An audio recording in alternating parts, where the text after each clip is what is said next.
She ready. She ready. She ready.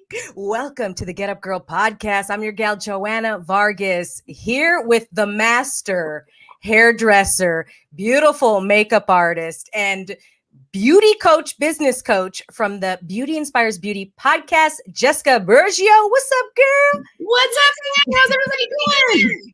I know. How we doing? We good? We are good. We're excited. Now, the universe has already spoken because I put up the title of what we're going to talk about, why money shouldn't scare you. And Jessica jumps on and she's like, I don't know, you said something about show me the money or something. Show us the money. Jessica, how the heck are you? And your hair looks so freaking cute. You like it? Thank you. That little, yeah. I tried it about 6 months ago, so I'm still enjoying it short. Excuse my voice. I got a little cold, but I'm good. I'm good. Life is good. Things are busy. I feel like the world is like coming alive again. So it's giving me energy and I'm always excited to talk to you. And that's like a sexy voice. I love the Phoebe from Friends. Sexy voice. Smelly cat when she got sick. Let's jump right in because this is going to be a right into the meat episode. I love it. From your podcast, I took the title from it. I'm like, let's talk about it because we could talk about all about like the behind the scenes about money. And I want to know what you think, why we shouldn't be afraid of money and why are we afraid of money? So I think a few things come up for people when money gets talked about. And it's great because we both share a mentor. His name is Chris Harder, and he talks a lot about money mindset around being successful, about having money, and it can come from anywhere. Like a lot of times you don't even realize why you make certain comments like, oh, that's so expensive, or I can't afford that, or I can't do that. And it's like, I really feel like as anybody, we all pick and choose when we want to spend money, right? How many people do you know that go to Starbucks every single day or get their nails done all the time, but yet say they never have any money to do anything? Or people that go out and eat all the time, yet they say they're broke. There's things around money that we were conditioned as children to hear and say, and we don't even realize we're doing it. So like, I can't afford that, or that's not something I can do. So it can come really from anywhere in your childhood, but I think it's recognizing patterns of how you spend money, and then what it is that you necessarily think you need that money for. Like if you're struggling to find success and make money, what are the blocks that are holding you back? So good. I can go in like 42 different directions because poor people go to Disneyland every day. Every day. It has nothing to do with price. It has to do with desire and what we really would like in life. And when we would really like something, we'll create it. And I love how you said it's about the words that we're using. And instead of saying, I can't afford that because I got and I'm like, whose is that? Where did I learn that? I know where I learned it from, but I say it out of habit. And what I've noticed, it's getting really curious. And like, why do I say that? And I say that because that's what other people can hear. Do you know what I mean, Jessica? Like they can hear that. So then they forgive you if you don't go or you don't buy that. That is an acceptable reason on why not to choose something. Definitely. And if you were to say, I really don't desire that right now. I really don't want to do that because that's the truth. Because if you really wanted to do it, you'd find the money. But we use that as an excuse and then the brain, and then we start to believe it that I don't have the money right now. I'm broke. Or instead of asking a question, because I know rich people that have more money, they ask, how can I afford this? Mm-hmm. How do I get the money? Where is the money? How can I create the money? So let's talk about, that saying, I'm broke, I don't have it. And the reason why we do it, why we say. Yeah. Well, what's interesting, and I've recently come to terms with for myself personally, is I realize I'm really good at making money. I can make a shit ton of money. And you and I have had this conversation a couple of times in our past things. You guys can listen to one of our last episodes that we talked about. This kind of came up in that too, is the fact that like a lot of us are taught how to make money. Nose to the grind, fake it till you make it, hustle, grind, all the things. But many of us are not taught what to do with our money. We're not taught how to save our money. We're not taught how to balance the goddamn checkbook. Sure. Like so many aspects where we bleed money out of things because we're not really aware that we didn't need those things, or we shouldn't be spending our money on that. Right? We're told certain investments are where you should put your money at early ages. And then we're not told about other things you should be investing in. So it's like looking back at the fact that like yeah, I'm broke or I don't have that. It's like you heard it from your parents, right? Oh, we can't afford that. When really your mom just didn't want to buy that for you because you didn't need it. You know, it's like, oh, mom, I have a 10-year-old. Every time we go to Target, he's like, can I get something? And I'm like, what do you want? If you can give me a reason why you need that thing, we can have a conversation about it. But if you want something, then it's a no. So anytime he asks me for anything, he's a perfect example of me kind of reframing how I speak to him, because now I'm aware of the training that was done to me subconsciously as a kid. I can say to him, let's earn it. What do you want it? How much do you need? And what do you need it for? And then let's figure out a way to reverse engineer you making that. Do you want to clean this every day for $2 a day? Like, well, how much is it worth to you? And he'll either say, yeah, I want to do it, or no, I don't. Yeah. Good mom. Good mom right there. Yeah. But go ahead, keep going. I feel like a lot of people, you know, I've watched this too, because we grew up with a little bit of money, not much. And I feel like looking back, I always had everything I needed, right? I didn't know we didn't have much.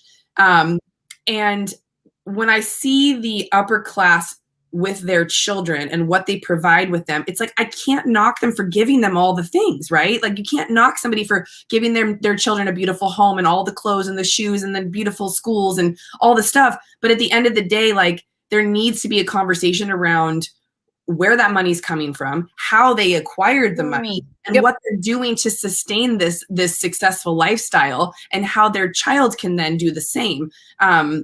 You know, it's like, I've worked for very, very wealthy people where the children knew they were never going to really have to work. They only had to kind of half live in life. And then, you know, people who have struggled from day one, and even if they have money, they're still in that poor mindset because they're afraid they're going to lose it. What I realized is that, like you said, I'm really good at making money. Making money is easy because I want to also talk about something else, difference between cash and money. But I could make money really easily. Now, what I realized in the last 2 years, out of all my self-development, finally the awareness is that it's difficult. It's easier now, but it is more difficult for me to have money. Not save it, because I could save it. I can earn it, I could save it, but then having it. So I'll save it, and then I'll hit a threshold, and then I have to spend it. And so what I realized is that there's some kind of self-worth right there. I hit the self-worth of how much I'm able to receive. I can only receive this much. It's a little too much. Let me blow it. And I would subconsciously buy stupid junk and then put it on credit cards. And then it was a vicious cycle. And Jessica, what I realized is that I was bored. I'm so infinitely intelligent that I can do a million things at once. And I was trying to be like everybody else, doing one thing at a time. And I was bored. So I would create these financial just craziness in my life, and it kept me busy. Oh, pay off this credit card. Now I have to do another job to make more money. I was freaking bored. You literally, like, I didn't want to go there with this conversation when we started, but you know, I see a lot of clients. Over the last 20 years, I've been a hairdresser. So I see everybody from I'm fresh out of college, can I get my hair done, to my multi-million-dollar clients, right? And what I was kind of referring to when I talked about my clients who give their children everything, the children that I find that are getting into trouble, even though you think they're coming from this perfect life, this perfect family, there's women that this happened to too, that are married, that aren't necessarily having something to focus on, is they get bored. They get bored and they get into trouble, or they blow money. They get into trouble or they blow money. Like, it's one of two things. And it's really a crazy phenomenon that, like, how can we find that balance? And I think it's just because conversations aren't being had, right? Like, these children that are coming from families that now have money, why are they so bored? Why aren't they made to work? Or why aren't they made to, like, earn their own keep, in a sense of, you know, the money should be worth something to them? And does bored look like what we think boredom looks like? Because I'm wondering, if it can look like a million different ways, but I was trained to think that bored looked like sitting on the couch, twiddling my thumbs. And actually, I was bored going a million miles a minute. And I was still bored, because now I can see that I can do more things than the average Joe. So anybody can get bored. Somebody that could do one thing or a million things, we can get bored. So the new question, the tool that I'm adding, Jessica, is what can I add to my life right now? What can I add? But I was conditioned to think always less. Do less. You're doing too much, Joanna. Do less, do less. And I totally get it. Yes, sometimes I burn out. It's too much. But I was distracting myself with stupid stuff. And I enjoyed it. Even though I'm embarrassed to say I enjoyed that craziness of the credit card cycle. Yeah. Joanna, you made all this money and you're in debt? I know. What the heck was that? I was freaking bored. Same. Woo. Yeah, I can relate to that so hard. And I think, we're similar in age. And I think when you go through that, where you can make the money and it's like you get in that hustle mentality of working for something, which then you blow it all. And it's like, you're right. I did the same exact cycle. I bought a home I couldn't afford just to chase the dollar to pay the home off. And then it was like, a house I didn't even need. I should never even have had cars I didn't need, trips I shouldn't have gone on. Like, if I had just spent more time being, to tap into like what you and I do now with our non-negotiables in the morning, go for a freaking walk, meet your girlfriend for coffee, spend $5 drinking a cup of coffee versus, $5,000 on a bag I didn't need. So it's like looking back in hindsight, we wouldn't know what we know now if we hadn't gone through all of that. But at the same time, I think having a conversation around money mindset can show up so differently for a lot of people. And I see in the coaching now too, that I'm doing, there's limits on where people think that they can go. It also comes up in different fashions too. Like I think your and our story is a little bit different, but I think it's similar too, because if we were to make more money than our parents, what would they think of us? If we were to make more money than our circle of influence, would they still like us? It's like you always want to stay inside your bubble. So if you're in a smaller space and you're starting to grow and your level of success is exceeding where you're at, there's a lot of people that feel bad about that. And then they block the money from coming in, or they spend it, or they do frivolous, stupid things like we were just talking about in order to stay back into that little pocket, because you don't want to make those people feel bad. Absolutely. That's the thing. Lori just did a podcast on that the other day. So it's like always looking for new places to put yourself, how you did when you joined the elite level mastermind, like putting yourself in a room where people are having these huge conversations around net worth and wealth and what it means to truly be wealthy and to be secure in your finances is much more different than being able to make a shit ton of money. It's all about receiving for me. My level, what can I receive? Receive the judgment, receive money. I mean, I can go on and on. One little thing before we go on, I was realizing that if I had the money, Jessica, then my to-do list would be done. Isn't it interesting that we love the to-do list? It's an endless to-do list because we feel like we're accomplishing something. And the slowing down of the pandemic, letting go of my business, my office, really allowed me to be, like you said, do less, and I'm actually having more results. And the money is there. I see the money and it's not moving. It's just right there. And I'm like, wow, I'm actually okay not having to like move the money up or down. It's there and it's just slowly growing. But that took a lot for me. And I wonder anybody else listening, because if the money is not a constant battle of, I have to earn it, I have to now pay it off, what is going to motivate me? What is going to motivate you in order to go make more money? That's where I am right now, Jessica. I would be motivated before to make more money in order to pay off the debt. Now there's no debt to pay off. How do I get that motivation? The goal's got to get bigger. You've got to dream that big idea dream, right? Is it a home in the Bahamas? Is it to be able to retire your parents? What is it that you want to do with that money that would push you to work hard enough and show up for it every day? Oof, girl, yes. Okay, I do want to talk about the difference between cash and money. Now, this is my point of view. Money is everything. Money is energy. Money is this microphone I'm talking on. Money is you, Jessica, like you showing up, talking to me, like this is money. This computer, this room I'm in, this plant, the air I'm breathing is money. Like it's just energy. And what I realized, Jessica, is that I can create a lot of money. Meaning somebody could walk up to my door right now and like, give me a free lunch. Or here, do you want this free coffee? It was extra at Coffee Bean. Okay, like I get all these gifts. I get things all the time. Money comes to me, not necessarily cash. So I've been interested in the question lately is how can I receive more cash?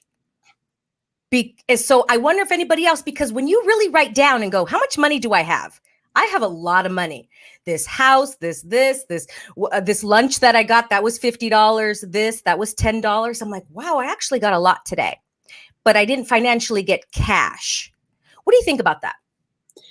Well, I think there's a huge, that's where the blocks come in, is where we are calling in things into our life, right? Like how can it be that you think of somebody and all of a sudden they call you? How can it be that you are walking along and you were like, ask the universe to show you a sign and all of a sudden there's the butterfly? Like, we can manifest harder than I think we realize. And I think a lot of people don't believe in the ask for it and it will receive. But if you can truly embody the fact that you are open to receiving, you have to be open to these things to come. You can't be head down, closed-minded and miss the fact that you could have, got that free thing like you just talked about. When you start to receive like that in your life, you notice those portals start to open. So if that's already coming to you in ways of coffee and lunch and all of the things, like, you will be surprised that things will just start to show up in your life once you're open to receiving them. When our hands are full with distractions, we cannot receive. So that's one of the things that I was always really good at too, that you just said. That is so funny. Like, I had a girlfriend call me out once. I was dating someone that I shouldn't have been dating anymore. And I remember she asked me, how's it going? And I said, oh, it's good. We're going on this trip and we're doing this and we're doing that. She sat back. She goes, so you're staying distracted? And I was like, ooh, like, she totally called me out. And I was like, yep, sure am. And it's working well for now. Like, like, we distract ourselves so much as to not deal with like the reality of whatever's going on. So if you can start to learn to be more present, and that is truly what you're trying to call in, is more financial, actual money into your life, you have to make room for it and be open to it. If you're head down grinding, doing other things, like, it's just not going to come to you. Ooh, I totally get it, because the way I manifested my boyfriend, my partner, I was so open and willing to receive all the men that came prior to him. Yeah. So you know what I mean? They were not the greatest. There were some frogs. And I don't just mean like all of, I mean like the ones just during this, like 3 months before I met him, and I was so willing to go on date after date after date. Next Bumble hit, next swipe right, swipe left. At the same time, I think you and I did. Because when did you meet him?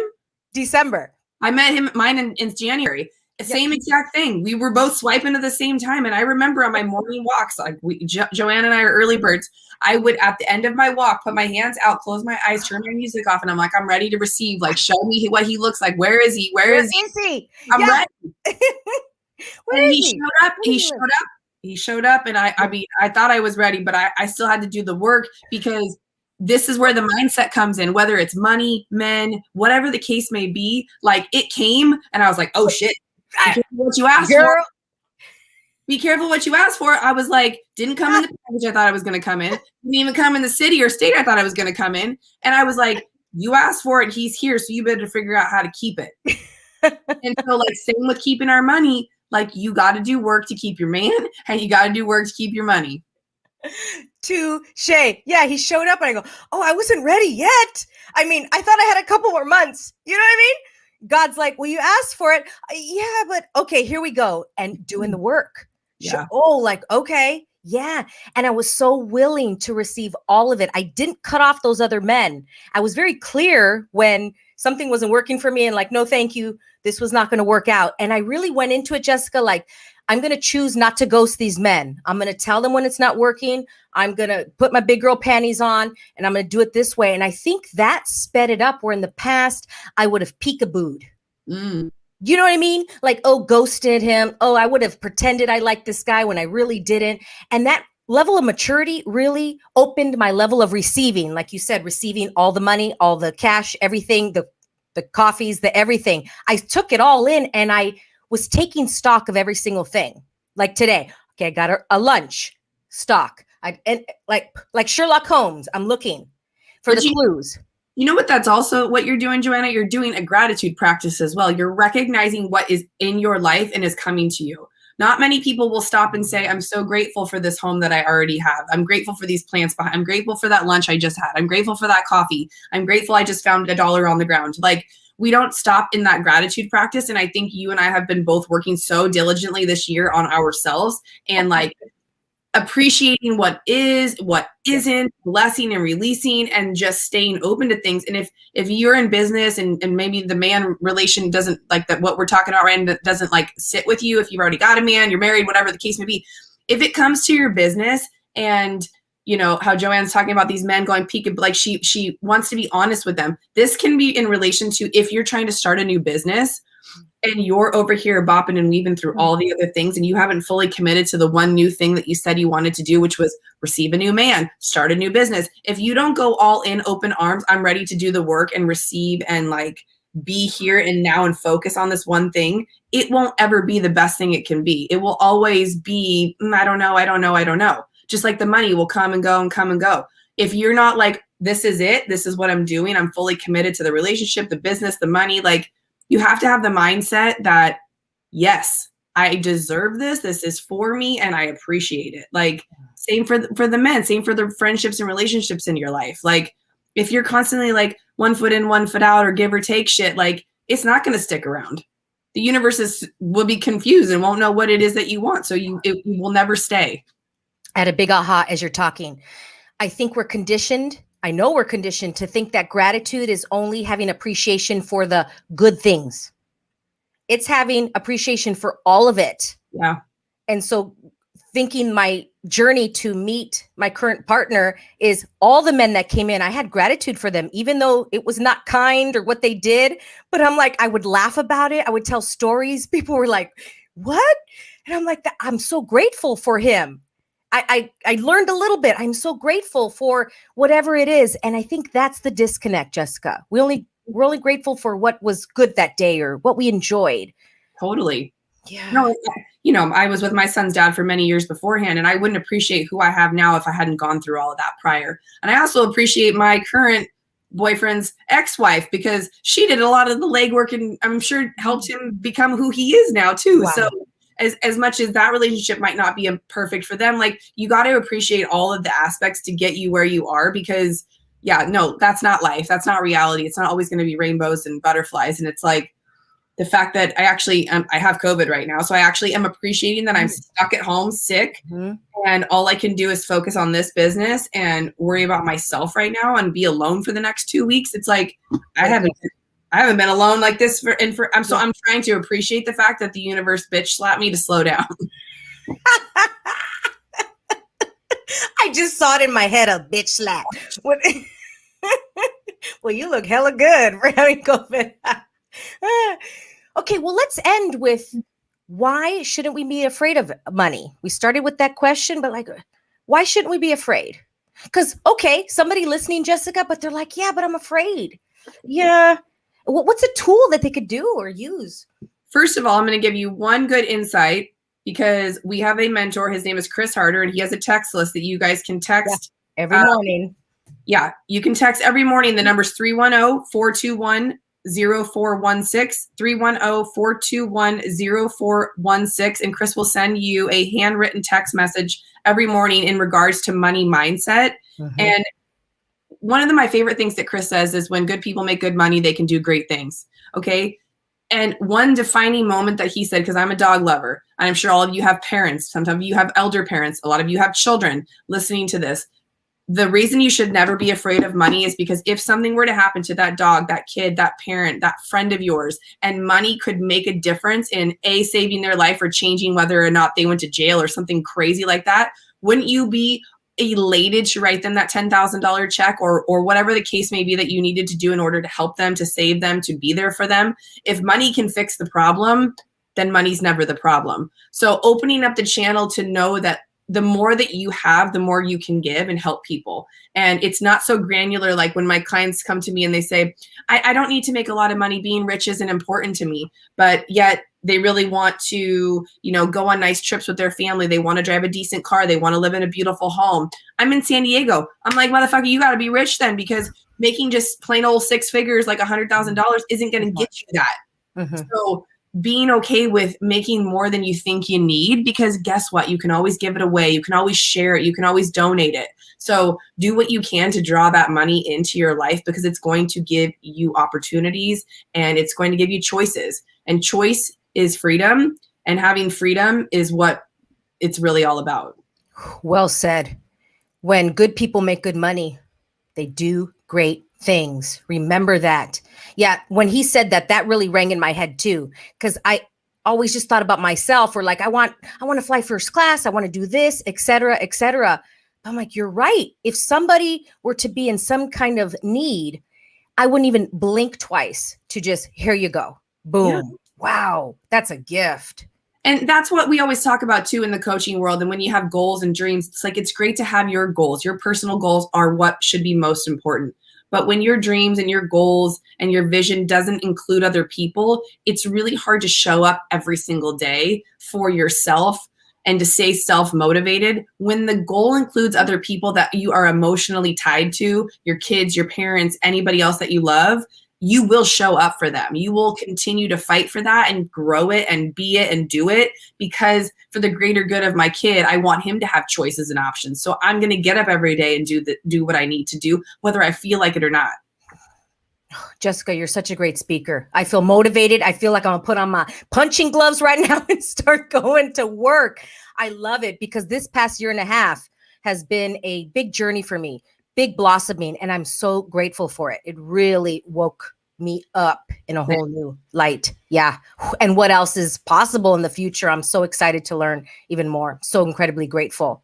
And that's why you're going this way, Joanna, because you keep asking better questions. You get to the level and you're like, okay, I see it from this level here now. What's at the next view? If I climb a little bit higher, what's that view going to look like? What's that going to feel like? How can I help those people up there? You know, and who can I bring with me? You're always seeing who you can bring with you. That's just who you are in your nature. And that's why I love just having conversations with you, because you're not afraid to figure out that next step. And when you guys can show up unapologetic about, you know, being a little bit louder, a little bit bigger, a little bit more inquisitive, like, don't worry what people are going to think of you. Like, keep going, keep trying, keep growing. And if they want to come with you, cool. If they don't, find a new circle of influence. Well said. Yeah. Everybody check out Jessica's podcast, Beauty Inspires Beauty. Oh, so good. And one day I got to go down to San Diego, get my hair did. Yes. Go out, have a GNO Girls Night Out. And where can everybody find you on Instagram? That's where you live. That's right? where I live. Yep. Jessica Burgio on Instagram. You guys send me a DM. Tell us what you think about this. If you have any questions or if you want to connect, I have a Facebook group. You guys can hang out with us too, where we always talking about fun stuff over there as well. Yes. And listen to the podcast, Beauty Inspires Beauty. Thank you, hon. Thank you for being here. Remember to get back up. And if you want different, choose different. We'll see you next time. Bye, y'all. Wee-hee. Oh, we had a lot of comments.